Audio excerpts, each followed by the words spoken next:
Welcome.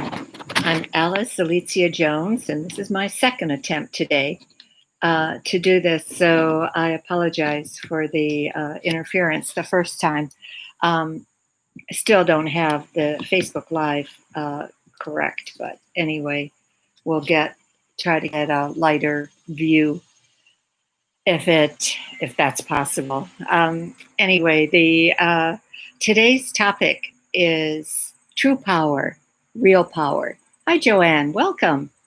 Nice to have you on this Labor Day, because I know you have so many places to go, so many places you can be, that it's a joy to see you watching this. The topic today is true power, true/real power. And that's the word power has been in the news over and over and over and over. And authentic power is something that we have constantly searched for. And so we want to do everything in our power to be part of authentic power. And the beauty with my book, Own Your Power Day by Day, is the fact that every single month is opened by a lesson that actually addresses real power. And what my guides told me this time was that I was to share a portion of what September's lesson was. Real power, the power of love, is not given to you. It is not something you have to earn, nor is it something that you have to master. It does not come after a certain age. It is not something that can be taken away from you. Even if you are forced against your will to surrender your body, you still have real power. You never stop being you. You always have consciousness of the essence of the light that you are, even when you are combined with the essence of everyone else's light. Real power is who you are. When you accept your power, you recognize that you have the power to channel energy, to be the instrument that directs healing to others, the instrument who allows the healing of the energy of the universe to pass through you. To accept your power, you need to simply believe in it. You are a healer if you choose to be. You come to this planet to heal yourself, then to accept yourself as the instrument through which others can be healed. I thought that that was so appropriate for today's topic, because effectively, when asked what real power was, what true power was, there are certain people that will answer with the word fear. And fear is who the oligarchs, the anarchists, the dictators, the wannabe dictators, that is the answer they give. That is who they are. They want to impress others. They want to dominate others. Where real power, true power, is power with, not power over. There is a beautiful little saying that I've run across occasionally that, welcome Mo, is attributed to Jimi Hendrix. I've heard it attributed to Jimi Hendrix, and I've also heard that, no, he didn't say that. I'm going to give him the benefit of the doubt. But it was when man starts to be,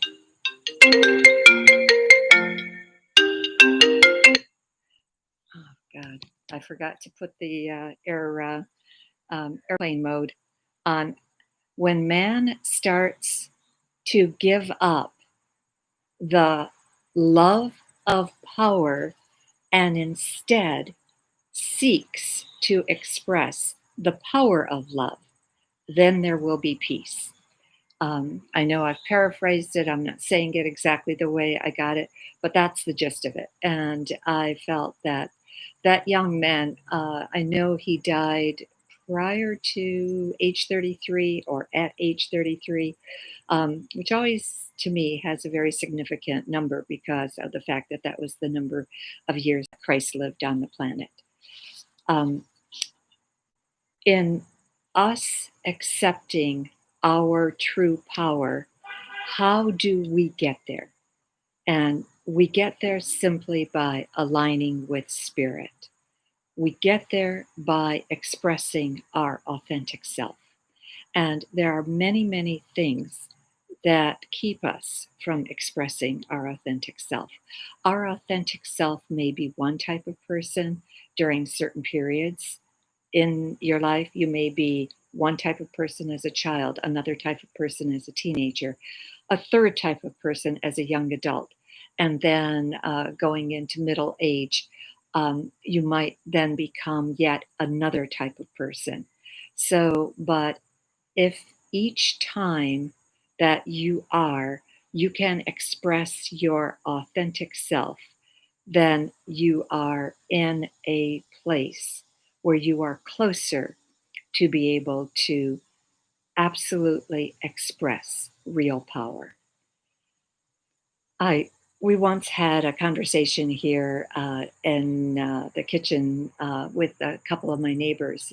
God knows, maybe 20 years ago, but uh, the thought always stayed with me because the conversation was about if money, education, time was no issue whatsoever, if these things were just available to us, all the money we wanted, all the education that we were after, all of the time that we have, what would you do with your life? And the interesting thing was one of the neighbors said, I would do exactly what I'm doing.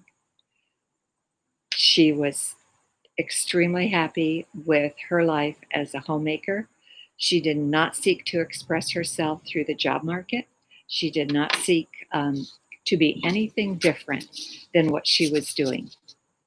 I felt that was uh, very, very revealing. Um, I myself had a totally different experience.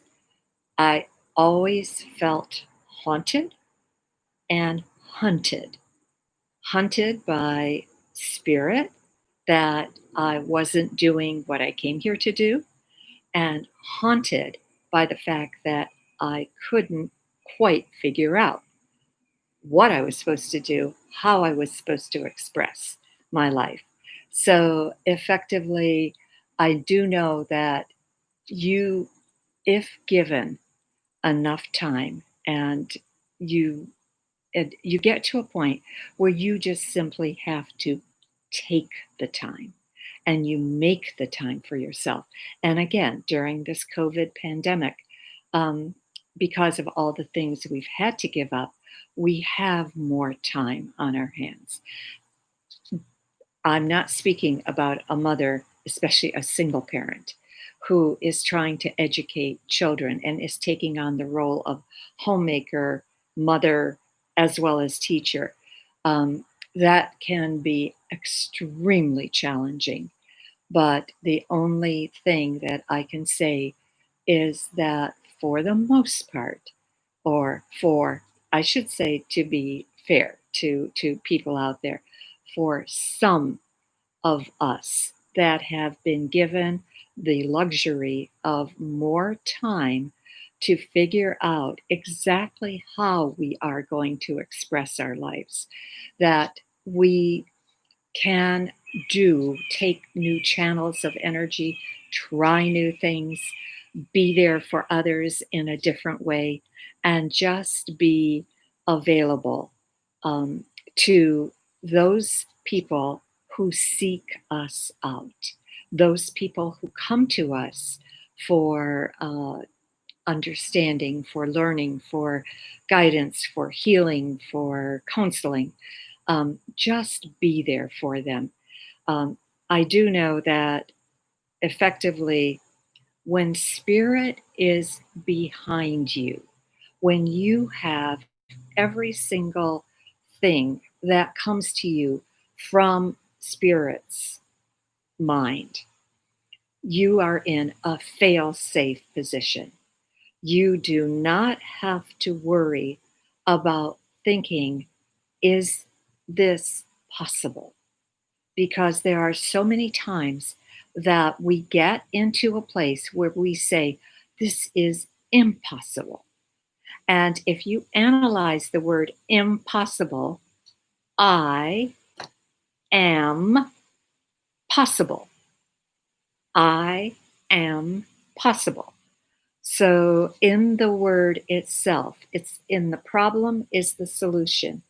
In the word itself is the luxury of the understanding, because the Bible will say, for God, nothing is impossible. That is also true for us.